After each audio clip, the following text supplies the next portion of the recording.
ദൈവനാമത്തിന് മഹത്വമുണ്ടാകട്ടെ. ഇന്നെല്ലാവരും ലോകം മുഴുവൻ ക്രിസ്തുമസ് ആഘോഷിക്കുക. എനിക്ക് തോന്നുന്നത് ലോകത്തുള്ള ഏതാണ്ട് 80% മനുഷ്യർ ഈ ക്രിസ്തുമസിനെ കുറിച്ച് ഇത്തിരിയെങ്കിലും അറിഞ്ഞവരായിരിക്കും.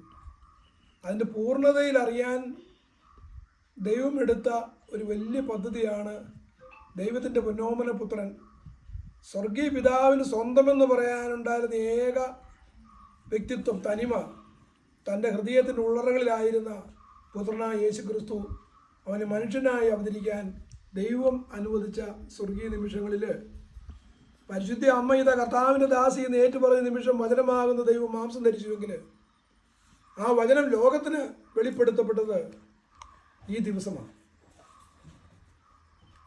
ഡിസംബർ മാസം 25-ാം തീയതി അതിൻ്റെ ഓർമ്മ ലോകമെമ്പാടും ആഘോഷിക്കുകയാണ്. ഞാൻ വ്യക്തമായിട്ട് ഓർക്കുക ഒരു കാര്യം. ഇന്നലെ വൈകിട്ട് സായാഹ്നങ്ങളിൽ വീടുകളിൽ ക്രിബ് വെച്ചിട്ട് അല്ലെങ്കിൽ ഭവനങ്ങളെല്ലാം കയറി ഇറങ്ങി ചുറ്റുപാടുമുള്ള സർവ്വഭവനങ്ങളിൽ ചെന്ന് ക്രിസ്തുമസിൻ്റെ സന്ദേശം കൊടുത്തു പോരുന്ന ഒരനുഭവം സഭയോട് ചേർന്ന് അല്ലെങ്കിൽ പള്ളിയോട് ചേർന്ന് അല്ലെങ്കിൽ ക്രിസ്തീയ ഭവനങ്ങൾക്ക് ഇങ്ങനൊരു ആചാരം അനുഷ്ഠാനമുണ്ട്. അങ്ങനെ ഞങ്ങളുടെ ഭവനത്തിൽ ഏതാണ്ടൊരു നല്ല സമൂഹത്തിലുള്ള ഞങ്ങളുടെ ചുറ്റുപാടുമുള്ളൊരു മുഴുവൻ അല്ലെങ്കിൽ ഈ ഗ്രൂപ്പിലുള്ളവർ മുഴുവൻ കടന്നു വന്ന് ഇത്തിരി സമയം കർത്താവിൻ്റെ മുമ്പിൽ, ഈശോയുടെ മുമ്പിൽ മേശപ്പുറത്ത് ഉണ്ണിയേശുവിനെ കൊണ്ടുവച്ചു. ആ ഉണ്ണിയേശുവിനെ പ്രാർത്ഥിക്കാനായിട്ടുമൊക്കെ ഒരുങ്ങുമ്പോൾ ഒരു ചെക്കൻ ചാടി പ്രാർത്ഥിച്ചു. എല്ലാ കൊല്ലം ഞാൻ തന്നെയാണ് പ്രാർത്ഥിക്കുന്നത്. ഇന്നലെ കൂടെ വന്നൊരു കൊച്ചൻ ഒരു പ്രാർത്ഥന ചൊല്ലി, സർവസ്നായ പിതാവെയൊക്കെ ചൊല്ലി അവൻ തീർത്തു. പിന്നെ എനിക്കൊട്ട് പ്രാർത്ഥിക്കണമെന്ന് തോന്നിയില്ല. അപ്പം ഞാൻ അതിൻ്റെ മനസ്സിൽ കണ്ടു, ഇതെങ്ങനെയാണ് ഇതൊന്ന് അവതരിപ്പിക്കാൻ പറ്റും, കഴിഞ്ഞു പോയില്ലേ. അപ്പോൾ എനിക്ക് തോന്നുകയാണ് ആ പ്രാർത്ഥന ലോകത്ത് കേൾക്കാൻ കൊള്ളാവുന്ന ഒരു കൂട്ടുകാരും അല്ലെങ്കിൽ താല്പര്യമുള്ളവരെല്ലാം ഈ പ്രാർത്ഥനയെക്കുറിച്ച് ഒരു നിമിഷം അവർക്കൊന്ന് ശ്രദ്ധിക്കാൻ ദൈവം കൃപയാവട്ടെ എന്ന് ആ പ്രാർത്ഥനയിലേക്കാണ് ഞാൻ കടക്കാനായിട്ട് ഉദ്ദേശിക്കുന്നത്. അപ്പോൾ അങ്ങനെ പ്രാർത്ഥിക്കുമ്പോൾ ഇതാ ആദ്യമായിട്ട് പുത്രനായ യേശുവിനെ ലോകം കണ്ടത്, ആ ഭാഗ്യം ലഭിച്ചത് മാതാവിനും യോസേപ്പ് പിതാവിനുമാണ്. അമ്മയുടെ ഉദരത്തിൽ ഉണ്ണിയുണ്ടെന്ന് മാതാവിനറിയാം, ദൈവത്തിൻ്റെ പുത്രനാണെന്നറിയാം. യോസേപ്പ് പിതാവ് 4-ാം മാസം മുതൽ ആ കാര്യം വ്യക്തമായിട്ട് മനസ്സിലാക്കി. അങ്ങനെ അവർ രണ്ടുപേരും ദൈവപുത്രനെ, ഇസ്രായേലിൽ നിന്ന് വരാൻ പോകുന്ന മനുഷ്യരക്ഷയ്ക്കായിട്ട് ലോകത്തിൽ ജനിക്കാൻ പോകുന്ന പുത്രനായ യേശു ക്രിസ്തുവിനെ ഒന്ന് കാണുവാനായിട്ട് മുഴുവൻ പ്രപഞ്ചം മുഴുവൻ കൊതിച്ചിരുന്നൊരു നിമിഷം പോലെ, ഇസ്രായേൽ പാർത്തിരുന്നത് പോലെ, വിവരവും വിവേകമുള്ള മുൻകാലത്തുണ്ടായിരുന്ന മനുഷ്യർ മുഴുവൻ താല്പര്യപ്പെട്ടിരുന്നത് പോലെ, അത് ഞാൻ പറയും, ഉപനിഷത്തുകളിൽ പോലും രേഖപ്പെടുത്തിയിട്ടുണ്ട്, ഒരു വലിയ രക്ഷകൻ വരും, അവൻ്റെ ജീവിതവും അനുഭവവും എല്ലാം ഇങ്ങനെ ആയിരിക്കുമെന്നൊക്കെ പലയിടത്തും പലരും പറയുന്നത് കേട്ടിട്ടുണ്ട്. പക്ഷെ അത് ആരാണെന്ന് പലർക്കും മനസ്സിലായില്ല. ആ സ്നേഹത്തിൻ്റെ മധുരം എന്താണെന്ന് അറിയാൻ പറ്റിയില്ല. ആ വലിയ സ്നേഹത്തെക്കുറിച്ച് ഒരു വാക്ക്. അപ്പം പ്രാർത്ഥിക്കാനായിട്ട് നിൽക്കുമ്പോൾ എൻ്റെ ചിന്തയിലൂടെ വന്നത് ആദ്യത്തെ കാര്യം, ഈ ഉണ്ണിയേശുവിനെ ആദ്യം ആരാധിക്കാൻ ഭാഗ്യം കിട്ടിയത് മാതാവിനും യോസേപ്പ് പിതാവിനുമാണ്. അവർ രണ്ടുപേരും യോസേപ്പ് പിതാവ് സാഷ്ടാംഗം പ്രണമിച്ച് നിലത്ത് കമർന്നു കിടന്ന് മാതാവ് ഉണ്ണി ചൂട് കൊടുക്കുന്നു. തണുപ്പിൻ്റെ കഠോരതയിലാണ്. ഉണ്ണിക്ക് പിറക്കാൻ സർവശക്തനായ ദൈവത്തിൻ്റെ പൊന്നോമനപുത്രൻ ഈ ഭൂമിയിൽ ജനിച്ചു വീഴാൻ ഒരിടവും കിട്ടാതെ വന്നതുകൊണ്ട് ഒരു കാലിത്തൊഴുത്തിൽ കന്നുകാലി കുഞ്ഞുങ്ങൾ പുല്ല് തിന്നുന്നെടുത്ത് കച്ച് നിരത്തി അതിന് മുകളിൽ ആ ഉണ്ണിയെ കൊണ്ട് കിടത്തിയ അനുഭവം മാതാവിന് സംഭവിച്ചത്. പിള്ളക്കച്ച് കൊണ്ട് പൊതിഞ്ഞ് ഉണ്ണി ഒരു പുൽത്തൊട്ടിയിൽ കിടത്തിയിരിക്കുന്നു വചനം സാക്ഷ്യപ്പെടുത്തിയിട്ടുണ്ട്. ആ ഉണ്ണിയെ കണ്ടുകൊണ്ട് അവർ രണ്ടുപേരും ആരാധിച്ചു. ആദ്യത്തെ ആരാധന അവിടെയാണ്. രണ്ടാമത്തെ ആരാധന നമുക്കറിയാം. ആട്ടിടയന്മാർ തണുപ്പിൻ്റെ വിറങ്ങലിൽ തണുത്ത് വിറച്ച് കോച്ചിയിരുന്ന മനുഷ്യർ കാഞ്ഞുകൊണ്ടിരുന്നപ്പോൾ ഇതാ ഒരു നക്ഷത്രം വന്നിട്ട് അവരുടെ അരികിൽ വന്നിട്ട് അവർക്കൊരു ബോധ്യം കൊടുക്കുകയാണ്. ഒരു നക്ഷത്രം പോലും തോന്നുന്നു അവരുടെ മുമ്പിൽ തീ പോലെ വന്ന് ചാടിയെന്നാണ് പറയുക. അപ്പോൾ അവർ ശ്രദ്ധിച്ച് എന്താണിത്? അപ്പോഴാണ് ഒരു മാലാഖയാണ് വന്നിരിക്കുന്നതെന്ന് മനസ്സിലായത്. മാലാഖ പറയുക, ഇതാ നിങ്ങൾക്കായ രക്ഷകൻ കർത്താവായ ക്രിസ്തു ഇന്ന് ജനിച്ചിരിക്കുന്നു ബെത്ലഹേമിലെ കാലിത്തൊഴുത്തിൽ. പിള്ളക്കച്ച കൊണ്ട് പൊലിഞ്ഞ് പുല്ലുതൊട്ടി കിടക്കുന്ന ഒരു ശിശുവിനെ നിങ്ങൾ കാണും.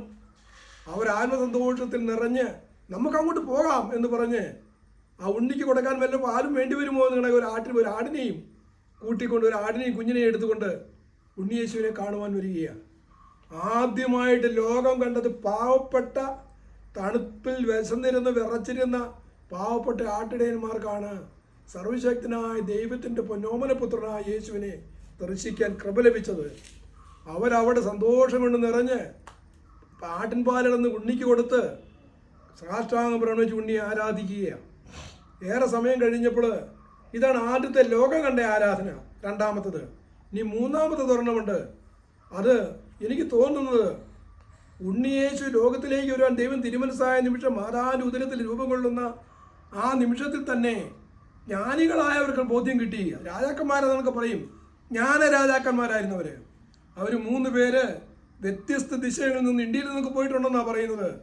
അവർ യാത്ര പുറപ്പെടുകയാണ്. കാരണം എന്താണെന്ന് അവർക്കറിയാം, ഒരു രക്ഷകൻ ലോകത്തെ രക്ഷിക്കാൻ വരും, അവൻ വലിയവനായിരിക്കും, രാജാതിരാജനായിരിക്കും എന്നുള്ള ബോധ്യമൊക്കെ പല ലിഖങ്ങളിൽ രേഖപ്പെടുത്തിയത്.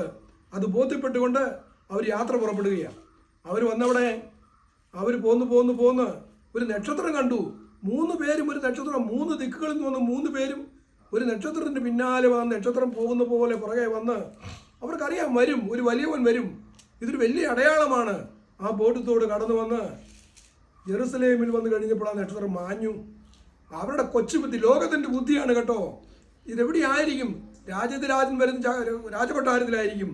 അവരുടെ ബുദ്ധി പ്രവർത്തിച്ചപ്പോൾ അതുവരെ ദൈവത്തിന് കൊടുത്ത പ്രകാശം, ദൈവം കൊടുത്ത ഇൻസ്പിരേഷൻ വെച്ച് ഒരു നക്ഷത്രം പോലെ എന്ന് കണ്ട് അതുകൊണ്ട് അതിൻ്റെ പിന്നാലെ വന്ന് ജെറുസലേമിൽ പ്രവേശിച്ചു. അവരുടെ ബുദ്ധി പറഞ്ഞു രാജകൊട്ടാരത്തിലാണ്. അങ്ങോട്ട് കയറി ചെന്നപ്പോൾ നക്ഷത്രവും പോയി.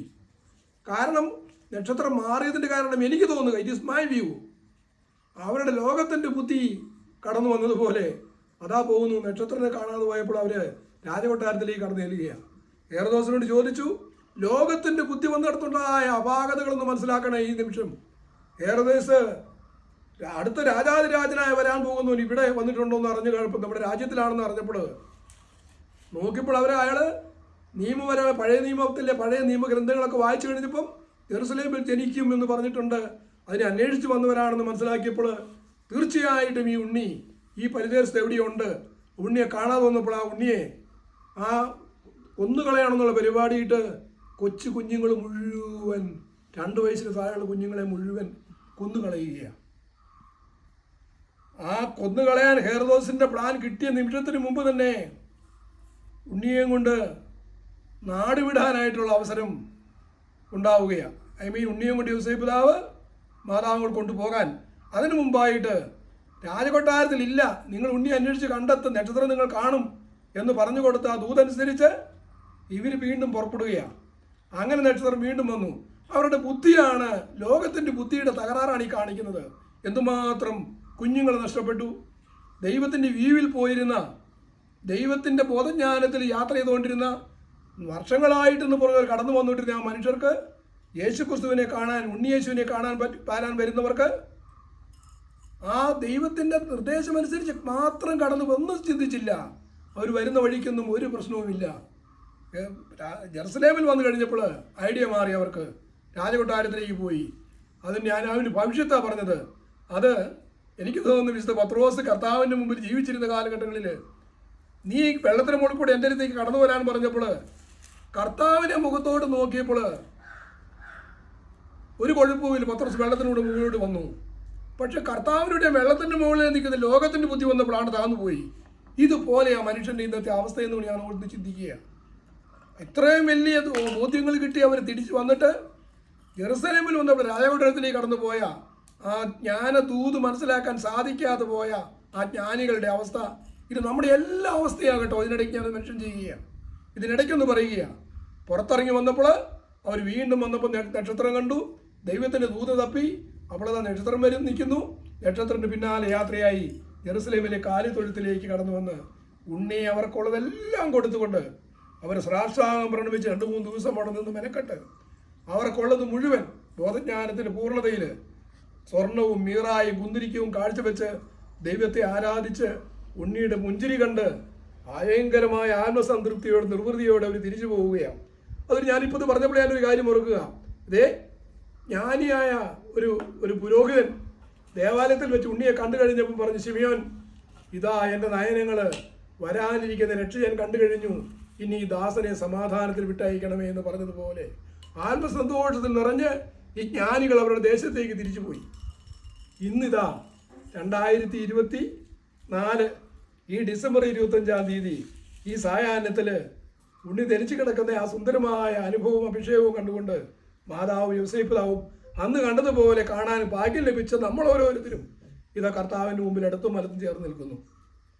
ഇതൊരു ഭാഗ്യമാകട്ടോ, ഇതൊരു വലിയ നിമിഷമാണ് കേട്ടോ. ജ്ഞാനികൾക്ക് കിട്ടിയ, ആട്ടിടയന്മാർക്ക് കിട്ടിയ, ലോകത്തിൽ അനേക വിദ്വാൻമാർക്കും വലിയ വിവരമുള്ള മനുഷ്യർക്കും കിട്ടാതെ പോയ ഭാഗ്യം പാവപ്പെട്ട നമുക്കും കിട്ടിയതുപോലെ ആട്ടിടയന്മാരെ പോലെ, ജ്ഞാനികളെ പോലെ പാവപ്പെട്ട മനുഷ്യരായ നമുക്കും ഉണ്ണി ആരാധിക്കാൻ കൃപ ലഭിച്ചിരിക്കുക. ഉണ്ണിയെ കണ്ടുകൊണ്ട് ആത്മസന്തോഷത്തിൽ പറഞ്ഞ് നമ്മളിന്ന് പോകുമ്പോൾ ഒരു കാര്യം ചിന്തിക്കണേ, ഒറ്റ ഒരു കാര്യം. ദൈവമേ, ഇത് കഴിഞ്ഞിട്ടൊരു വലിയ ആരാധനയുണ്ട്. അത് സ്വർഗത്തിൻ്റെ തിരുസന്നിധിയിലാണ്, തമ്പുരാൻ്റെ തിരുമുമ്പിലാണ്, പിതാവിൻ്റെ മഹത്വത്തിലാണ്. വെളിപാട് പുസ്തകം മനോഹരമായിട്ട് രേഖപ്പെടുത്തിയിട്ടുണ്ട്. ഇസ്രായേലിൻ്റെ 24 മൂപ്പന്മാർ ശ്രേഷ്ഠന്മാരും സാഷ്ടാംഗ പ്രണമിച്ച് അവിടുത്തെ ആരാധിച്ചുകൊണ്ട് പരിശുദ്ധൻ പരിശുദ്ധൻ എന്ന് വിളിച്ചു പറയുന്ന, നിത്യം തുടർന്നുകൊണ്ടേയിരിക്കുന്ന ഈ ആരാധനയുടെ കൂട്ടായ്മയിൽ ഇപ്പോൾ നമ്മളൊന്ന് കൂടിയിരിക്കുന്നത് പോലെ നമുക്കെല്ലാം അന്ന് ആരാധനയിൽ പങ്കുകൊള്ളാൻ ഞാനും നീയും ഉണ്ടാകുമോ എന്നൊന്ന് ചിന്തിക്കണമേ എന്ന്. പരസ്നേഹത്തിൻ്റെ പൂർണ്ണതയിൽ സ്നേഹം എന്താണെന്ന് കാണിച്ചു തരാൻ ആ ദൈവം തന്നെ ദൈവം മനുഷ്യനായി അവതരിച്ച് യേശു ക്രിസ്തു വന്ന് സ്നേഹത്തിൻ്റെ പരിപൂർണത, സഹോദരൻ്റെ ജീവന് വേണ്ടി ജീവൻ അർപ്പിക്കാൻ തയ്യാറായ ആ കുരിശിലെ യാഗം, അതിൻ്റെ പൂർണ്ണതയിൽ ഇവരോട് ക്ഷമിക്കണമേ എന്നൊരു വാക്ക് പറഞ്ഞില്ലായിരുന്നുവെങ്കിൽ എന്ത് സംഭവിക്കുമെന്ന് ഞാൻ പറയുന്നില്ല. അത് പ്രിയപ്പെട്ടവരെ, ഇന്നും ഒരു കൂസലുമില്ലാതെ ഉണ്ണിയെ ആരാധിക്കാൻ കാണാൻ അമ്മയ്ക്ക് കിട്ടിയ അതേ അനുഭവം, പരിശുദ്ധ അമ്മയ്ക്ക് കിട്ടിയ ഇതാ കർത്താവിൻ്റെ ദാസി എന്ന് പറഞ്ഞ നിമിഷം കിട്ടിയ അതേ അനുഭവം, കുമ്പസാരം എന്ന കൂദാശയിലൂടെ ഈശോ എൻ്റെ ഹൃദയത്തിലേക്ക് കടന്നു വന്ന് എന്നിൽ നിറഞ്ഞു തുളുമ്പുന്ന ഒരു വലിയ സ്നേഹത്തിൻ്റെ പൂർണ്ണത എനിക്കും കിട്ടിയെങ്കിൽ അമ്മയ്ക്ക് കിട്ടിയ അതേ ഭാഗ്യമല്ലേ എനിക്കും കിട്ടിയത്. ഞാനിപ്പോഴും ആരോടെങ്കിലും വെറുപ്പോ വിദ്വേഷമോ ലോകത്തിൻ്റെ താല്പര്യങ്ങൾ എന്തുവാ, സമ്പത്ത്, പേരും പെരുമയും പ്രശസ്തിയും പണവും, ഇങ്ങനെ ഒത്തിരി ഒത്തിരി എൻ്റെ സ്വാർത്ഥകാര്യ സ്വാധീനങ്ങൾ, താല്പര്യങ്ങൾ, ഇതൊക്കെ സ്വായത്തമാക്കാനുള്ള ഒരു വെമ്പലാണ് എൻ്റെ ജീവിതത്തിലെങ്കിൽ ഉണ്ണി എൻ്റെ ഹൃദയത്തിലുണ്ടാവുകയില്ല കേട്ടോ. ആ നിത്യതയിൽ കടന്നു ചെല്ലുമ്പോൾ ആ സ്തുതിയുടെ സ്വരം കേൾക്കാൻ എനിക്കും നിനക്കും സാധിക്കുമോ എന്ന് ഒന്ന് ആലോചിക്കണമേ. ഞാൻ പലരോടും പറയുന്നൊരു കാര്യമുണ്ട്, അങ്ങ് ഇത് കഴിഞ്ഞിട്ട്, ഈ ലോകം കഴിഞ്ഞിട്ട് ജീവിതമുണ്ട് അപ്പുറത്ത്. ഞാനവർക്ക് അടുത്ത ദിവസം എനിക്ക് വേണ്ടപ്പെട്ട ഒരാൾ യാത്ര പറഞ്ഞു. ചെറുപ്പക്കാരനാണ്, അവൻ മരിച്ചു കിടക്കുകയാണ്, നല്ലൊരു മനുഷ്യൻ. അവൻ മരിക്കാൻ നേരത്തെ അവൻ്റെ കാര്യം പറഞ്ഞു. മരണ നിമിഷം എത്തുന്നതിന് തൊട്ട് മുമ്പ് അവന് യാലോം TV യിൽ കണ്ട ഒരു പ്രത്യേക മെസ്സേജ്, ഒരു മനോഹരമായ ദൈവസ്നേഹത്തിൻ്റെ ഒരു അരമണിക്കൂർ ഒരു പ്രിൻ്റ്, അത് കണ്ടിച്ചവൻ പറഞ്ഞു. എല്ലാവരും അവർ കൂട്ടുകാരെ മുഴുവൻ വിളിച്ച് പറഞ്ഞു, നാളെ ഇതുണ്ട്, ക്രിസ്തുമസ് വരെ ഇതുണ്ട്, എല്ലാവരും കാണണമെന്ന്. ഞാൻ ഓർക്കുകയാണ്, ആ ചെറുപ്പക്കാരൻ പാവമാണ്. അവനെ സംബന്ധിച്ചിടത്തോളം ഈ ലോകത്തിലെ അതിമനോഹരമായ ഒരു സുവിശേഷ പ്രഘോഷണം അവൻ നടത്തി. ആര് നടത്തിയതുപോലെ? അമേരിക്കൻ പ്രസിഡന്റ് നടത്തിയതുപോലെ. അമേരിക്കൻ പ്രസിഡന്റ് ഇത്തവണ പറഞ്ഞു, ഞാൻ അമേരിക്കയിലുള്ള മനുഷ്യന് മുഴുവൻ ലോകത്തിൻ്റെ പല വ്യഗ്രതകളിലാണ്, അവർക്കെല്ലാം ഞാൻ സുവിശേഷം അയച്ചു കൊടുക്കും. ഞാനിതെല്ലായിടത്തും പറയും. ആ മനുഷ്യൻ പറഞ്ഞത് പുതുതായിട്ട് തെരഞ്ഞെടുത്തിരിക്കുന്നുള്ളൂ, അഭിഷേകത വരാൻ പോകുന്നേ ഉള്ളൂ, എല്ലാ ഭവനങ്ങളിലും സുവിശേഷം എത്തിക്കും. ഈ കൊച്ചൻ പറഞ്ഞത് അത് തന്നെയാണ്, നിങ്ങളെല്ലാവരും ഈ സദ്വാർത്ത എല്ലാവരും കേൾക്കണം. എന്നിട്ട് അവൻ പിറ്റേന്ന് അത് പറഞ്ഞു കഴിഞ്ഞ് ഏതാനും മണിക്കൂർ കഴിഞ്ഞപ്പോൾ അവൻ മരിച്ചു പോയെന്ന് പിന്നെ അടുത്തുള്ളവർ കൂടെ കിടന്നുറങ്ങിയവർ നോക്കുമ്പോഴാണ് അറിയുന്നത്, ഈ ചങ്ങാതിക്ക് എൻ്റെ കൂട്ടുകാരന് ജീവനില്ല എന്ന്, മരിച്ചുപോയി. സുവിശേഷ പ്രഘോഷണം ഇതെൻ്റെയും നിൻ്റെയും കടമയുമാണ്, കർത്തവ്യമാണ്. എന്നെ ലോകത്തിലേക്ക് ദൈവം അയച്ചത് മറ്റൊന്നിനുമല്ല. ഈശോ എന്താ വന്ന് പറഞ്ഞത്? ഇതാ സ്വർഗരാജ്യം സമീപിച്ചിരിക്കുന്നു, അനുദപിക്കുവിൻ, സുവിശേഷത്തിൽ വിശ്വസിക്കുവിൻ. 33-ാമത്തെ വയസ്സിൽ യേശു പറഞ്ഞ ആ ദിവ്യസ്വരം ഇന്ന് പറയാൻ ഞാനും നീയും കടപ്പെട്ടവനാണോ? അമേരിക്കൻ പ്രസിഡന്റിന് ബൈബിൾ കൊടുക്കാമെങ്കിൽ എൻ്റെ ഏറ്റവും വലിയ സുഹൃത്തായ ഒരു കൂട്ടുകാരൻ, എൻ്റെ സ്വന്തപ്പെട്ട പയ്യൻ, മരിക്കാൻ കിടക്കുന്നിടത്ത് മരിക്കുന്നതിന് ഏതാനും മണിക്കൂർ മുമ്പ് അവൻ്റെ അവസാനത്തെ സുവിശേഷ പ്രഘോഷണം എല്ലാവരും ശാലോമിൻ്റെ 9 പരിപാടി എല്ലാവരും കാണണം, ആരാധനയെ കൂട്ടുകൂടണം, കർത്താവിന് നമുക്ക് സ്തുതിച്ച് മഹത്വപ്പെടുത്തണം. അവസാനം ഈശോയെ സ്തുതിച്ച് മഹത്വപ്പെടുത്തണം. വിശുദ്ധുർബാനയിലിരിക്കുന്ന കർത്താവിനെ കണ്ടുകൊണ്ട് കരങ്ങൾ ഉയർത്തി ദൈവത്തെ സ്തുതിച്ച് നമുക്ക് മഹത്വപ്പെടുത്തണം. ആ സ്തുതിയാണ് പ്രിയപ്പെട്ടവരെ വെളിപാട് പുസ്തകം സാക്ഷ്യപ്പെടുത്തിയിരിക്കുന്നത്. എന്തോന്നാ? അത്യുന്നതങ്ങളിൽ ദൈവത്തിൽ ദൈവത്തിൻ്റെ മഹത്വം എന്ന് പറഞ്ഞുകൊണ്ട് സർവശക്തനായ ദൈവത്തെ സാഷ്ടാംഗം പ്രണമിച്ചുകൊണ്ട് പരിശുദ്ധൻ പരിശുദ്ധൻ എന്ന് പറഞ്ഞ് ദൈവത്തെ മഹത്വപ്പെടുന്ന സ്വരം, അത് പ്രിയപ്പെട്ടവരെ ഈ വലിയ മോട്ടിവേഷൻ മുമ്പിൽ കണ്ടുകൊണ്ട്, ഈ വലിയൊരു ഉൾക്കാഴ്ച മനസ്സിൽ ഉൾക്കൊണ്ടുകൊണ്ട് നമുക്ക് നിത്യതയെ ലക്ഷ്യമാക്കി യാത്ര ചെയ്യാം. ലോകത്തിൻ്റെ താല്പര്യങ്ങളല്ല എനിക്ക് വേണ്ടത്, ദൈവത്തിൻ്റെ ഇഷ്ടം പൂർത്തീകരിക്കാൻ ഇതാ ഞാൻ. പരിശുദ്ധി അമ്മ പറഞ്ഞൊരു വാക്കുണ്ട്, ദൈവസ്വരത്തിന് വിധേയപ്പെട്ടുകൊണ്ട് മേരിക്കൊച്ച് പറഞ്ഞൊരു വാക്കുണ്ട്, പെങ്കൊച്ച് പറഞ്ഞൊരു വാക്കുണ്ട്. അത് ലൂക്ക 1:38. ഇതാ കർത്താവിൻ്റെ ദാസി, ദൈവത്തിൻ്റെ ഇഷ്ടം നിന്നിൽ നിറവേറട്ടെ. ആമേൻ.